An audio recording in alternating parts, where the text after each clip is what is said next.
Para sa pinakabago at makabuluhang impormasyon at kaalaman mula sa Ministry of Human Settlements and Development, narito na ang programang MHS Delivers. Hatid ng inyong mga tagapaglingkod na information officers na sina Salembay Abdullah at Juwayriya bin Emran Muhammad kasama si Hamsari Pala. MHS Delivers, sumasahing papawid upang maiparating sa inyo ang mga dapat ninyong malaman ukol sa mga serbisyong pabahay, regulasyon at hanap buhay para sa bawat pamilyang Bangsamoro. MHS Delivers sa pamumuno ni Minister Attorney Hamid Aminuddin Bibara at sa liderato ni BARM Chief Minister Abdul Rauf A. Makakuwa. MHS Delivers. MHS Delivers. A'udhu billahi minash shaitanir rajim. Bismillahirrahmanirrahim. Subhanaka la ilma lana illa ma 'allamtana innaka antal alimul hakim. Glory be to you, Allah subhanahu wa ta'ala. We have no knowledge except what you have taught us. Verily it is you, the all-knower, the all-wise. Assalamualaikum warahmatullahi wabarakatuh. Isa ho ang napakaganda, mapagpala at makatahanang umaga ho sa ating lahat, and welcome sa ating programang MHS Delivers. Ito ho ang programa sa radyo na hatid sa inyo ng Ministry of Human Settlements and Development o MHSD, ang tinaguriang housing arm ng Bangsamoro Autonomous Region in Muslim Mindanao o ng BARM. Ngayong araw na ito ay Huwebes at tuwing ganitong araw tayo po ay nagkakasama-sama sa Himpapawid para sa ating isang oras na programa. Again, ito po ay ang MHS Delivers. Ang layon nito ay maibigay sa inyo ang mga impormasyon na pinakabago na dapat inyong malaman mula sa MHSD. At ngayong araw na ito ay ika-29 sa buwan ng Mayo, taong 2025. At ikalawang araw ng Zulhijjah, 1446 sa ating Hijri calendar. And this is our 222nd episode ng ating programang MHS Delivers. This is 222. Diba? 3 dos ho yan ng ating episodyo ngayong araw na ito. Alhamdulillah, Masya Allah. At tayo ho ay nagkaroon na ng ganito kadaming episodyo ng ating programang walang minimithi kung hindi maging of service sa Bangsamoro sa pamamagitan ng pagpaparating ng mga impormasyon na dapat naman talagang malaman ng ating kabangsamoro, ng bawat pamilyang Bangsamoro dito sa ating rehiyong BARM. At siyempre, ngayong araw na ito sa ating episode, tayo ay live pa rin sa ating Facebook page, ang Ministry of Human Settlements and Development BARM, at live din hong napakikinggan sa DXMS Radio Bida 882 kHz sa inyong mga pihitan. At siyempre, hindi mo kompleto ang ating programa kung hindi makakabati ang ating hindi na mga kabalay, kung hindi kabalay muna ngayong araw na ito sapagkat siya muna ang ating makakasama sa ating episode today. At siya ho ay babati na. Walang iba kung hindi si Kabalay na Hamsi. Kabalay na Hamsi, good morning. Assalamualaikum. Waalaikumsalam warahmatullahi ta'ala wabarakatuh, Ma'am Sally. At magandang umaga at makataanang umaga sa lahat ng ating mga kabalay na patuloy pa rin tumatangkilik sa ating programang MHS Delivers. At welcome po sa aming panibagong episodyo ng aming programa kung saan isang oras na naman po tayo magsasama-sama kagaya nga nasabi ni Ma'am Sally para sa makabuluhang talakayan at mga bagong kaganapan ng aming ministeryo. At ako po ang inyong lingkod, Bangsamoro Hamsari Pala. Ayan ang ating magiling pagbati mula kay Kabalay na Hamsi. At tama po yun at talagang ang programang ito ay magbibigay sa inyo ng mga makabuluhang impormasyon na ito po yung mga updated tuwing linggo kung ano man po ang nangyayaring implementasyon, mga aktibidades, mga paggawa ng mga dapat na gawain para sa ating pagtataguyod ng mga proyekto at programa ay i-update namin sa inyo. Ihahatid namin sa inyo from this program to your homes. Diyan lang po kayo at talaga naman po ang makukuha ninyo ang mga impormasyon mula sa MHSD. And ang ating kabalay na si Ria hindi makakadalo sa ating episode ngayong araw na ito sapagkat siya ho ay aktibong kabahagi ng sinasagawang Supervisory Development Course or SDC, Track 2 na, no? Yes, Ma'am Sally. Nitong SDC na ito para sa ating mga piling mga kawani ng MHSD na pinamamahalaan ng ating HRMS. Ano ang HRMS, Kabalay na Hamsi? Human Resource Management Section. Okay. Sa pagunguna ng ating giliong kaibigan na si Tyrone Luis Agcambo. At syempre, kaakibat, kaagapay ang kanyang mga kabalay, no? Mga kasama sa HRMS. Okay. At tayo ho ay magbabalik para sa ating balitaan. Pagkaraan lamang ng ating paalala patungkol ho sa ating housing loan project o program sa Ministry of Human Settlements and Development. Nais niyo bang magsimula ng bagong buhay sa bagong tahanan? Lumipat sa bagong struktura at bagong komunidad? Empleyado ba kayo ng kumpanya, opisina o may matatag na hanap buhay? Narito na ang Ministry of Human Settlements and Development sa pangunguna ni Minister Attorney Hamid Aminuddin Dibara at sa suporta ni Chief Minister Abdul Rauf Sami Gambar ay makakuha ang proyektong Economic Housing Loan. Katulad ng mga struktura sa Phase 1 at 3 sa may Barangay Kapiton, Dato Odin Sinsuat, kasama ang Phase 2 sa Barangay Samba, Dato Odin Sinsuat, layunin ng Ministry pagpatuloy ang mga proyekto sa Cotabato City, Special Geographic Areas, Maguindanao del Norte at Maguindanao del Sur, pati na rin sa island provinces ng Basilan, Sulu at Tawi-Tawi. Narito ang 9 na requirements na kailangan ipasa para mag-avail ng housing loan. Una, filled out housing loan application form. Pangalawa, certificate of employment and compensation. Notarized. Pangatlo, kung may asawa, kailangan magpasa ng marriage contract. Kung hiwalay sa asawa, kailangan magpasa ng separation papers. At kung balo naman, kailangan magpasa ng death certificate of spouse. Pang-apat, payroll o payslip. Panlima, proof of billing. Pang-anim, 2 piraso ng 1x1 ID picture. Pang-pito, photocopies ng 2 valid IDs with 3 specimen signature. Kung may asawa, parehong 2 kopya ng IDs na may 3 signatures bawat kopya. Pang-walo, authorization letter na nagpapahintulot sa Pag-ibig Fund na imbestigahan ang beneficiary. At ang huli, pang-siyam, membership status verification slip. Para sa pagpasa ng mga requirements o para sa mga karagdagang impormasyon, maaari kayo mag-chat sa Ministry of Human Settlements and Development, BARM Facebook page o makipag-ugnayan sa opisina ng Ministry of Human Settlements and Development sa MHSD Regional Office, Bangsamoro Government Center, Rosary Heights 7, Cotabato City.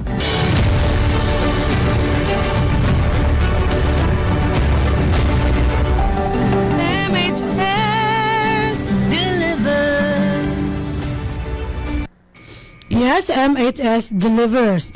At yan ho ang ating napakahalagang paalala patungkol ho sa ating housing loan program sa MHSD na sa ngayon ay tinatawag nating Salam Homes, and located po ang ating mga housing units sa ngayon sa may Barangay Samba sa Dato Odin Sinsuat sa probinsya ng Maguindanao del Norte. At tayo ngayon ay dadako na sa ating balitaan para sa ating 222nd episode ng ating programang MHS Delivers for today, May 29, 2025, and the second day of Dhul-Hijjah 1446 para ho sa ating programang MHS Delivers.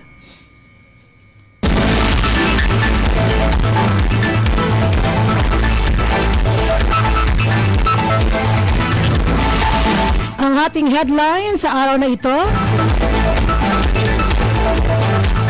kauna-unahang Farmers Village may establish na sa Sharif Saiduna Mustafa. MHSD matagumpay na natugunan ang 2024 audit findings sa exit conference. At ang huli sa ating headlines, tulong ng MHSD at ni MP SEMA naging mabunga. Para sa detalye ng ating unang balita, kauna-unahang Farmers Village may establish na sa Sharif Saiduna Mustafa. Narito si Kabalay na Hamsi. Punong-puno ng pag-asa at kasiyahan ng mga residenteng magsasaka sa Barangay Pikag, Sharif Saiduna Mustafa sapagkat ang pinakahihintay nilang pagtatayo ng housing units ay mabibigyang katuparan na sa pagsasagawa ng groundbreaking ceremony ng Ministry of Human Settlements and Development or MHSD, ang housing arm ng BARM noong ika-25 ng Mayo taong kasalukuyan. Ang proyekto ay bunga ng pagsisikap ng dating minister ng Ministry of Agriculture, Fisheries and Agrarian Reform o MAPAR na si Dr. Muhammad S. Yaqub na ngayon ay nakatalaga na at nagsisilbing BARM Senior Minister. Nagkaya ni Senior Minister Yaqub simula nung ministro pa siya ng MAPAR na mabigyan ng tulong pabahay ang mga magsasakang nawala ng tahanan bunga ng sunod-sunod na kaguluhan at armadong labanan sa kanilang lugar. Ang pag-unlad na ito ay sa pamamagitan ng proyektong construction of 100-unit resettlement housing na mapopondohan sa ilalim ng Special Development Fund or SDF 2024 na isa sa katuparan ng MHSD. Sa kanyang pambungad na mensahe, sinabi ni Director General Ismail W. Ibrahim na libo-libo na ang bilang ng housing units na ipapatayo ng MHSD at ilan sa mga ito ay nakumpleto na at naigawan na sa mga karapat-dapat na benepisyaryo. Ito umano ay dahil ang housing ay isa sa prioridad na programa ng BARM government sa pamumuno ni Chief Minister Abdul Rauf A. Makakuwa at simula pa noong panunungkulan ni former Chief Minister Ahud B. Ibrahim. Ipinagbigay alam ni Engineer Zainuddin A. Buisan, Chief ng Planning and Design Division, ng isinasagawang seremonya ay nagpapaywatik na mauumpisan na ang proyekto kung saan bago ang disenyo ng mga bahay, may 3 kwarto at may sukat na 6 by 9 meters. Pinasalamatan ni Senior Minister Yaqub ang MHSD sa aktibo nitong pasilitasyon sa pagsasakatuparan ng proyektong bunga umano ng pawis, dugo at buhay ng isinakripisyo ng mga mujahidin. Kanyang hinimok ang mga residente ng maging magpapasalamat sa mga serbisyo at proyektong handog sa kanila ng BARM government na sa mga sumusunod na araw ay gagawing matibay at maunlad na kanilang komunidad. Dati ay hindi pa umano nakakapaniwala si Honorable Ulilisen Ahmad Bakal, ang barangay chair ng PICAG sa pagsasagawa ng proyekto dahil naririnig pa lang niya ito. Dahil sa pagsasagawa ng groundbreaking ceremony, kaniyang nasabi na at napagtanto na totoo ang proyekto at libo-libo raw umano ang kanilang pasasalamat sa BARM government sa pagsasakatuparan nito. Nagbigay rin ng kanilang mensahe ng suporta at motibasyon sina Engineer Raima M. Abbas na kinatawanan ni MHSD Provincial Director Noruddin S. Abdullah at si Director 2 for Operations and Management Services Salem City Muna.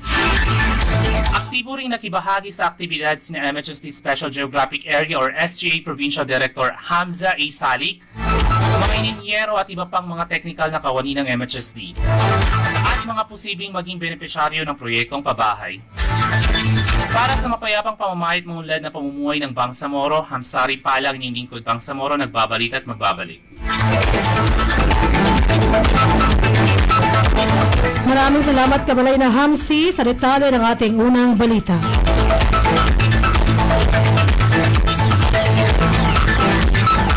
Samantala, MHSD matagumpay na natugunan ang 2024 audit findings sa exit conference. Sa patuloy na pagsusulong ng transparency at accountability sa Ministry of Human Settlements and Development o MHSD, ang housing arm ng BARM, matagumpay nitong naisagawa ang exit conference kasama ang Commission on Audit o COA noong Mayo 21 taong kasalukuyan upang kumpletuhin ang audit period ng calendar year 2024. Ang aktibidad ay ginanap sa conference room sa MHSD Regional Office, Bangsamoro Government Center, Cotabato City, na pinangasiwaan ng Administrative and Finance Division sa pangunguna ni Chief Nasiba Pangka at sa pamamagitan nito natugunan ng Ministry ang audit findings sa naturang taon. Buong puso at kagalingang hinarap ni Minister Attorney Hamid Aminuddin Bara kasama ang MHSD team, ang mga opisyal ng COA sa pangunguna ni Audit Team Leader Danny Calib. Nagbigay ng detalyadong impormasyon mula sa ulat ng auditor na naglalahad ng kanilang mga audit observation sa nakaraang taon. Ang MHSD ay accountable hindi lamang sa mga mamamayan at pamahalaan ng Bangsamoro, kundi Kundi pati na rin sa mga mamamayang Pilipino na ang mga buwis ang nagpopondo sa mga proyekto ng MHSD at sa gobyerno ng Pilipinas. At higit sa lahat kay Allah subhanahu wa ta'ala. Wika ni Minister Bara na binigyan din ang kahalagahan ng conference sa pagtukoy at pagwawasto ng anumang mga nakitang pagkukulang sa loob ng ministry. Buong loob naman na binigyang sagot at paliwanag ni Deputy Minister Alden Asiri, Salem Demuna, Director 2 para sa Operations and Management Services, kasama si Chief Pangka at Jasmine Macarimbang, Head ng Accounting Section, Sharabay Hasim, Head of the Budget Section, at Narhaya Osman, Head ng Cash Section, ang bawat obserbasyon at tanong ng COA. Kanilang ipinaabot ang komprehensibong mga paglilinaw at binalangka sa mga pagsisikap ng ministry upang malutas ang mga nakitang issue. Sa tulong din ng iba pang mga direktor at mga pinuno o kinatawan mula sa iba't ibang serbisyo, dibisyon at seksyon ng ministry. Nagtapos ang conference pamamagitan ng pagpapahayag ng pasasalamat sa audit team ni Bangsamoro Director General Ismail Ibrahim para sa kanilang pagiging masipag at patuloy na suporta sa pagpapahusay ng mga kasanayan sa pamamahala ng ministry. Ang exit conference ay nagsisilbing plataforma para sa mga auditor at kliyente upang talakayin ang mga tuklasan at rekomendasyon mula sa opisyal na ulat ng audit na nagtataguyod ng isang kooperatibong paraan tungo sa paggamit ng kahusayan sa pamamahala ng pondo.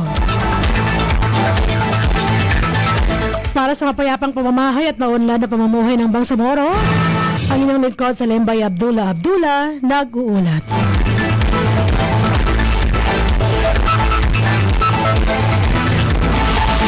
Samantala, para sa detalye ng ating ikatlo at huling balita ngayong araw, tulong ng MHSD at ni MP Sema naging mabunga. Nagbabalik si Kabalay na Hamsi. Naging makabuluhan at kapaki-pakinabang ang kaunaunang pagpupulong ng Ministry of Human Settlements and Development, ang housing arm ng BARM, kasama si Honorable Romeo K. Sema, DPA, na bagong hirang ng chairperson ng Bangsamoro Transition Authority Parliament Committee on Human Settlements and Development. Naginanap noong ika-27 ng Mayo taong kasalukuyan sa opisina ni MP sa Sinsuat Avenue, Cotabato City. Ang pangkat ng MHSD ay pinangunahan ni Director General Ismail W. Ibrahim kasama ang mga hepe at pinuno ng iba't ibang dibisyon at seksyon ng ministry. Naisagawa ang pulong sa imbitasyon ni MP Sema upang malaman mula mismo sa MHSD ang mga prioridad na pulisiya, programa, proyekto, mga alalanin at pagpapaunlad ng kailangan mabigyan ng suporta at matugunan na pinakamabilis na paraan at pagkakataon. Ipinalam ni Director General O.D.G. Ibrahim ang pangangailangan ng mas mataas na pondo ngayong taon hanggang sa mga susunod pa upang mas epektibong matugunan at mabigyan ng solusyon ang housing backlog na sa ngayon ay nasa 315,000 na umano. Maliban pa rito, tumalima rin si DJ Ibrahim sa pangangailangan ng karagdagang benchmarking ng mga patagumpay na implikasyon o implementasyon ng housing project na naitanong ng Chief of Staff ni MP Sema na si Kamaluddin Lagyab Jr. Ayon pa kay DJ Ibrahim, hiling din ng MHSD na maging opisyal na bahagi ng Technical Working Group or TWG para sa isasagawang paglipat ng government seat ng BARM mula sa Cotabato City patungo sa bayan ng Parang Maguindanao del Norte bilang pagbibigay halaga sa regulatory function ng ministry. Maliban pa sa mga ito, kailangan din umano ng suporta sa paggawa at pagpapatibay ng polisiya na magbibigay ng kapangyarihan sa MHSD na konsultahin muna ang iba pang mga ahensya na nagtataguyod ng mga proyektong pabahay at iba pang real estate projects ng Riyong Bangsamoro. Bago natapos ang pulong, nagbigay ng katiyakan si MP Sema sa MHSD na ibibigay ang kanyang opisina ang mga posibleng suporta upang mabigyang katugunan o solusyon ang pinakaimportante nitong mga mungkahe at alalanin para sa pagpapaunlad ng operasyon nito. Kabilang sa kanyang paalala sa ministry na bigyan din ng kaukulang pansin at aksyon upang maging handa sa pagpasok ng mga investor sa rehiyon tulad ng pagkakaroon ng handang lupa na pagtatayuan ng pabahay. Dagdag pa ng committee chair, mahalagang mabigyan ng karampatang solusyon ng overlapping housing project ng iba't ibang ministry, opisina at ahensya ng BARM. Magkakaroon pa ng kasunod na pulong para sa pagpapabuti sa pagitan ng MHST at ni MP SEMA sa mga susunod na araw. Para sa mapayapang pamamahay at maunlad na pamumuhay ng Bangsamoro, ang nilingkod Damsari Pala nagbabalita. Maraming salamat, Kabalay na Hamsi, sa detalye ng ating ikatlo at huling balita ngayong araw. At yan ho ang kabuuan ng ating mga balita para sa ating 222nd episode ng ating programang MHS Delivers. Magbabalik kami para sa ating IPH at HSF. Pagkaraan lamang ng ating maikli, subalit napaka-importanting paalala patungkol ho sa ating resettlement housing projects. Mga biktima ng hidwaan, kalupitan, kalamidad, mga internally displaced persons o IDPs, mujahideen at kanilang pamilya, at indigenous people. Sila ang mga benepisyaryo ng resettlement housing projects na libreng makakabenepisyo mula sa Ministry of Human Settlements and Development sa ilalim ng Bangsamoro Appropriations Act 2021. Tututukan ng MHSD ang mga pangangailangan sa pabahay ng mga nangangailangan pero walang kaya. Sa ilalim ng pamumuno ni Minister Attorney Hamid Aminuddin Bara at sa suporta ni Chief Minister Abdul Rauf Sami Gambar A. Makakua, narito ang Ministry of Human Settlements and Development para punan ang pangangailangan para sa mga bagong tahanan, para sa mga nawalan. Para sa mga karagdagang impormasyon, maaari kayong mag-chat sa Ministry of Human Settlements and Development BARM Facebook page o makipag-ugnayan sa Ministry of Human Settlements and Development sa MHSD Regional Office, Bangsamoro Government Center, Cotabato City. Okay, at yan ho ang ating napakahalagang paalala patungkol sa ating resettlement housing projects na ating tinataguyod sa buong rehiyon mula sa ating mainland hanggang sa ating island provinces. At syempre, katulad nga ho ng ating palaging binabanggit, mahigit 5,000 housing units na ho ang ating ina-establish talaga pong para ma-address ang ating housing needs or housing backlog na ngayon po ay nasa 315,000 na ho. At nabawasan na ho yan ng mga housing units na naigawad na natin sa ating mga rightful beneficiaries. At syempre, tayo ho patuloy na sa ating programa ngayong araw na ito. Ano nga ba ang baong trivia ng ating kabalay? Sino nga ba ang magbibigay ng trivia ngayon? Ang ating kabalay na si Hamsi para sa kanyang IPH na kanyang itutuloy na sa ating HSF. Kabalay na Hamsi? Yes, Ma'am Sally. At paalala lang po sa dulo ng ating programang ito, meron tayong segmentong KKK kung saan ang inyong kasagutan sa aming katanungan ukol sa kaalaman ng programang itong posibleng magpapanalo sa inyo ng 100 peso load na inyong itetext sa numerong 0955-799-4778. At sa ngalan ng ating kabalay na si Joy Ria, ako pong magbibigay sa inyo ng segmentong impormasyong pambahay at hanap buhay sa episode na ito. Yes, Ma'am Sally. At para sa ating segmentong iPage Without O or impormasyong pambahay at hanap buhay, ating pag-uusapan ngayong episodyo ang Juris Doctor at ano nga ba ito? Aha. Yes, courtesy to our legal section. Ang Juris Doctor ay isang professional law degree na kinilala sa Pilipinas bilang pamalit sa dating Bachelor of Laws or LLB. Layunin ng programang ito na magbigay ng mas mataas na antas ng legal education na tumutugma sa mga pandaigdigang pamantayan lalo na sa sistemang legal kung saan ito nagagamit. Sa ilalim ng JD program, ang mga mag-aaral ay hindi lamang tinuturuan ng teorya ng batas kundi pati na rin ang mga practical na kasanayan gaya ng legal writing, trial advocacy at clinical legal education. Karaniwan itong tumatagal ng 4 na taon at kinakailangan pa rin makapasa sa Philippine Bar Examination upang maging ganap na abogado. Dati, at noong unang bahagi ng 20s, maraming law schools sa Pilipinas ang nagsimulang gumamit na ng JD bilang pamalit upang ipantapat ito sa American law education system. Yes, at pangalawa, katumbas nito ang professional doctorate. kahit tinatawag na doktor ang JD sa Pilipinas, hindi pa rin tinuturing na postgraduate academic doctorate tulad ng PhD. Ito ay isang professional doctorate na pangunahing layunin ay ihanda ang estudyante para sa pagsusulit sa bar at sa practical na batas. Pangatlo, may thesis or clinically legal education. Ang JD program ay karaniwang naglalaman ng legal internship o kaya ay thesis writing alinsunod sa mga bagong requirements ng Legal Education Board or LEB at Supreme Court. Layo nito upang maging hands-on ang training nila. At pang-apat, kailangan pa rin kumuha ng bar exam, kaya nabanggit natin kanina.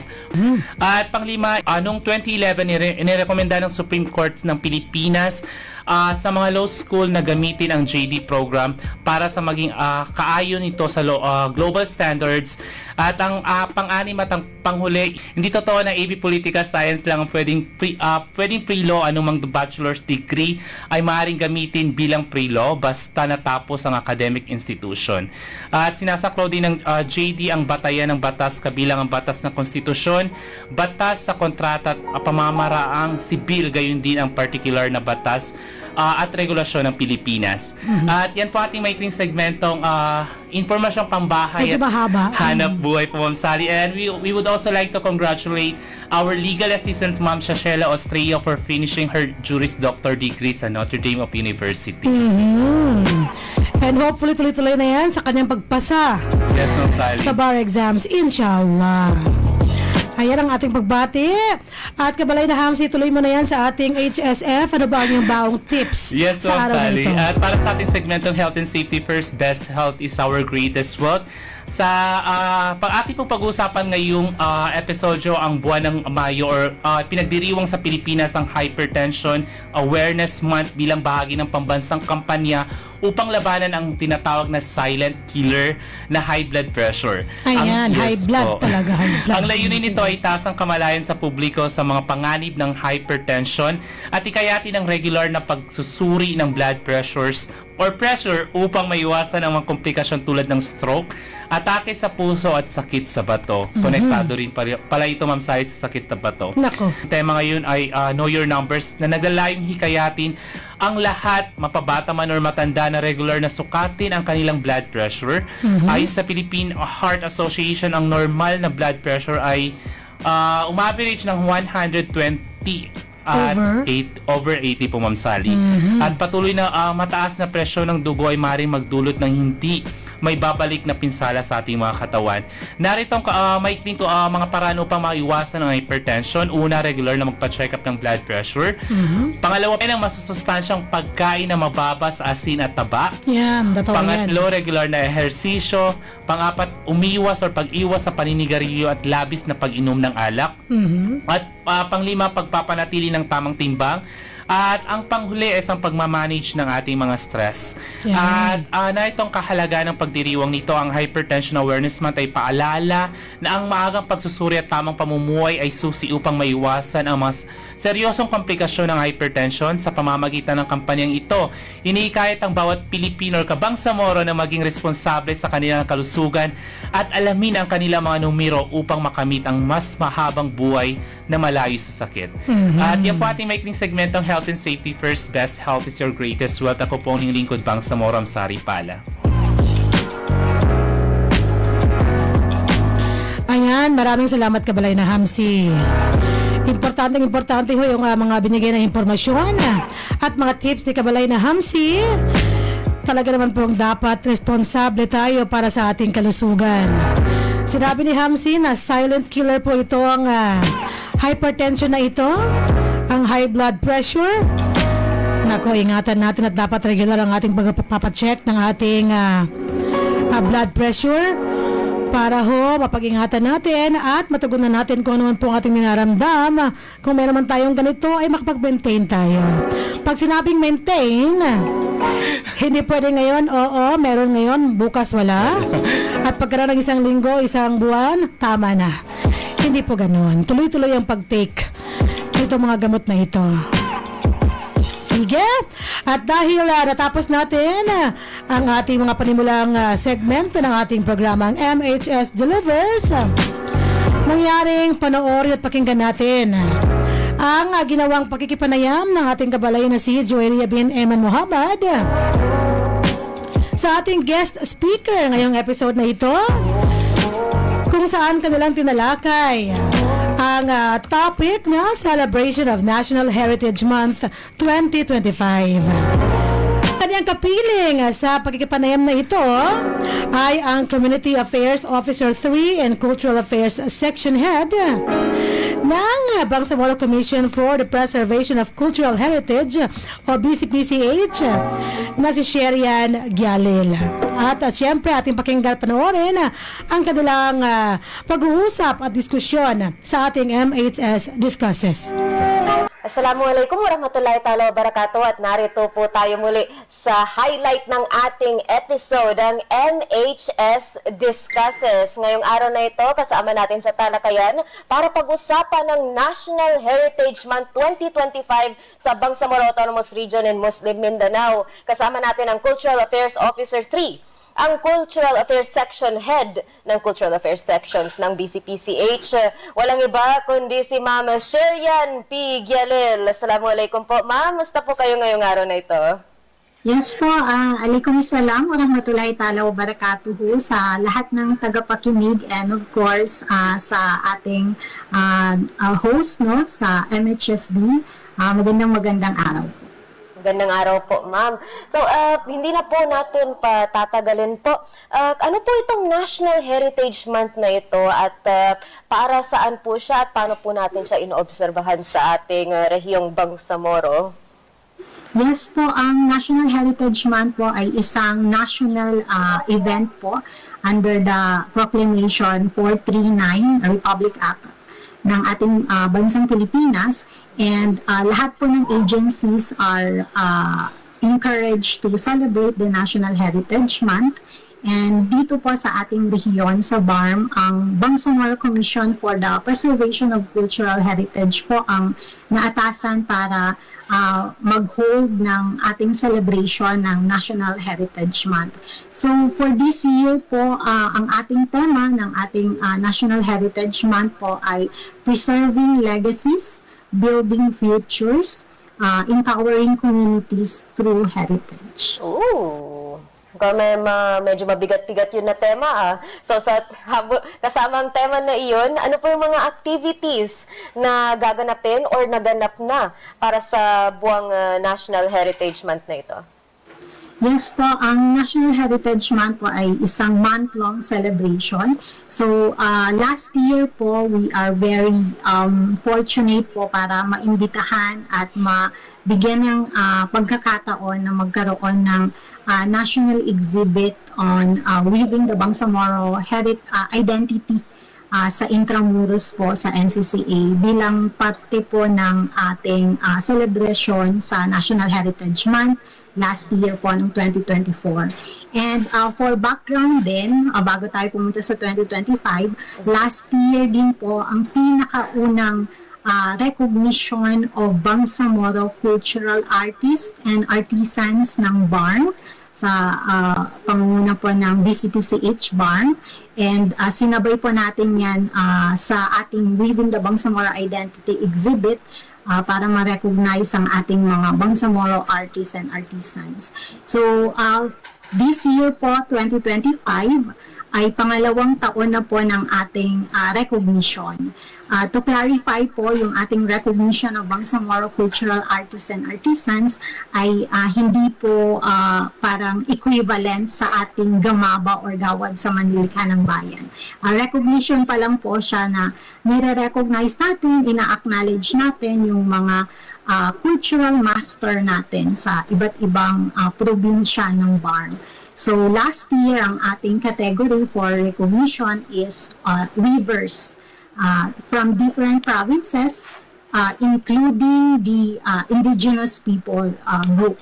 So in-include natin sila, total of 6 recognitions plus special recognition sa ating Gamaba awardee na si Ma'am De Lasas, yung na-recognize nationally So, nirecognize din natin siya regionally last year.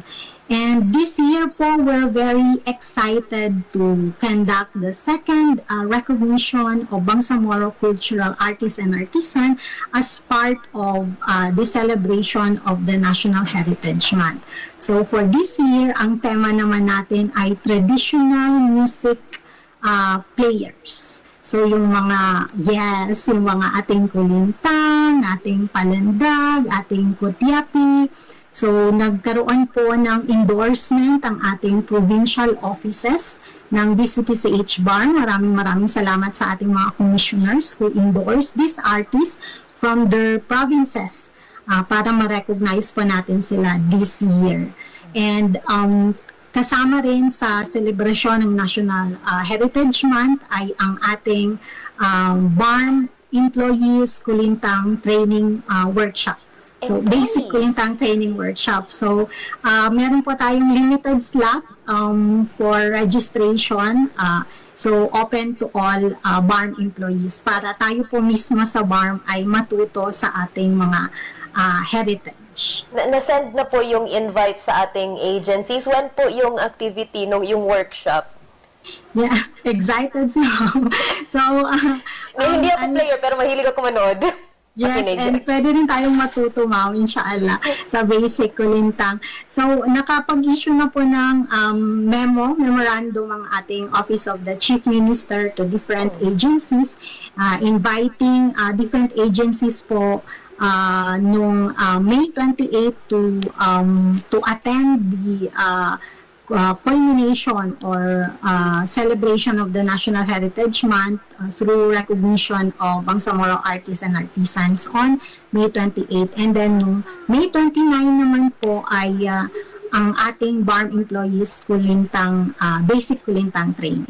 Alright, so ngayong araw na ito na ma-release ang interview natin, May 29, ongoing ngayon, inshallah, ang ating workshop for our BARM employees. So good luck po sa ating mga participants. And inshallah makita natin ang exhibition nila sa mga future projects. So yung mga kulintang na ito provided by BCPCH, meron na po talaga kayong instruments for these workshops. Bali, itong workshop natin, basic kulintang training pa lang po siya. So, introduction of some rhythm of the kulintang para at least yung awareness, yung ating appreciation ay masimulan natin through this basic kulintang workshop. So, siguro kasi limited slot siya for 30 employees. So, siguro... Like 30 total employees? Yes po. Open siya for 30. So, paunahan po siya, first come, first serve.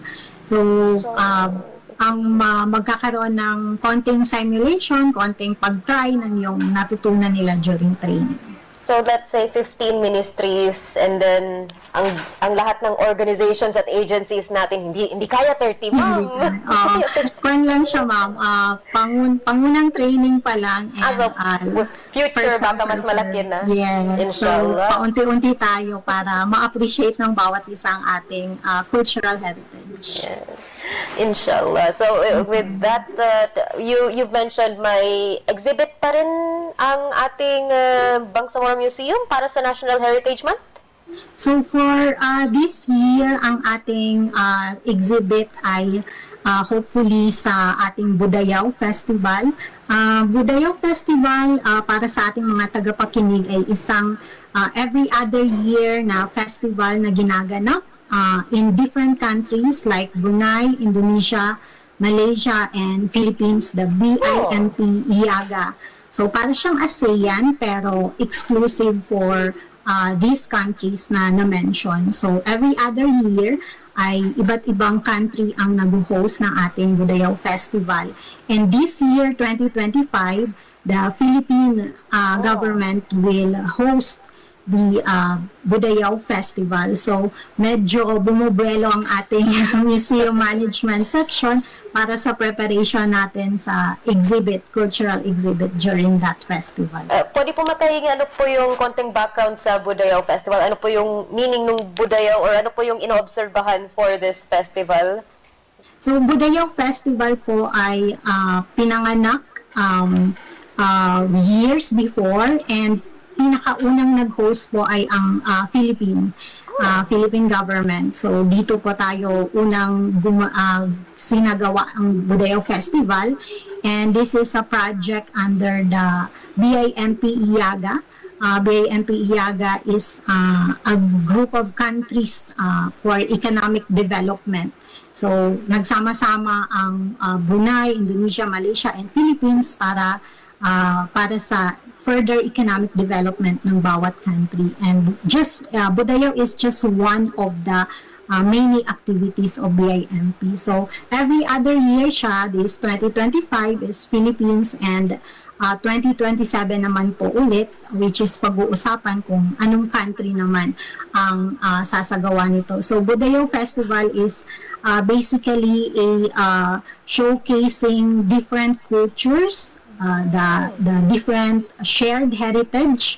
Kasi kung titingnan natin, may shared at marami tayong shared heritage with Brunei, Indonesia, and Malaysia. So, nakikita yung interconnectedness ng mga nationalities, different nationalities through Budayaw. Aside po doon sa na-mention ninyong exhibit, yung ating pag-acknowledge ng ating national art, ng ating mga cultural artists, may iba pa po kayong activities ngayong National Heritage Month na gusto ninyong i-highlight na naganap na or gaganapin pa? So, yun po yung na-mention natin kanina. For this year, dalawa yung major activities natin, the recognition and the basic kulintang training for BARM employees. So, last year, naging dalawa din yung ating celebration, ating activity for National Heritage Month. The first ever recognition and Weaving the Bangsamoro Identity exhibit. Actually, nagsimula yung aming journey sa pag-celebrate ng National Heritage Month noong 2023. Bilang kasi napasok tayo sa commission regularly noong 2022. June na, so natapos na yung heritage. So medyo sinimulan namin yung aming journey sa pag-celebrate ng 2023. Na maalala ko yun, medyo challenging yun kasi we attempted to do a week-long celebration of Bangsamoro heritage. Nagkaroon, kung maalala nyo, nagkaroon tayo ng maliliit na cultural booth sa gilid po ng Bangsamoro Museum, showcasing the different delicacies, the different weaving art, and other traditional practices na meron tayo sa BARM. So, bawat probinsya po ay meron pong cultural booth for the whole 1 week as a celebration. So, yun po, medyo exciting siya kasi every year nag-iiba-iba yung ating pagse-celebrate ng National Heritage Month, and for the future years, inshallah, magiging regular ng ating recognition of Bangsamoro artists and artisans. So, every year na siyang gaganapin with different categories kung sino yung ating i-recognize. And for the other celebration of National Heritage Month, yun yung nag-iiba-iba. Depende po sa opportunities na meron sa atin. Alright. Then, assuming na kahapon po ang ating culmination program, May 28, May 29 ito na-release. Ano po yung mga naganap sa culmination? Doon po ba yung recognition? May awarding po? Ano pa? Bigyan nyo kami ng walkthrough sa program natin kahapon. Yes po. So, for the celebration ng ating National Heritage Month, which is one of the activities recognition of Bangsamoro artists and artisans, we're very thankful po sa lahat ng umattend na different BARM agencies with their representatives, our guests of honors, the different executives na pumunta po sa National Heritage Month culmination activity during recognition.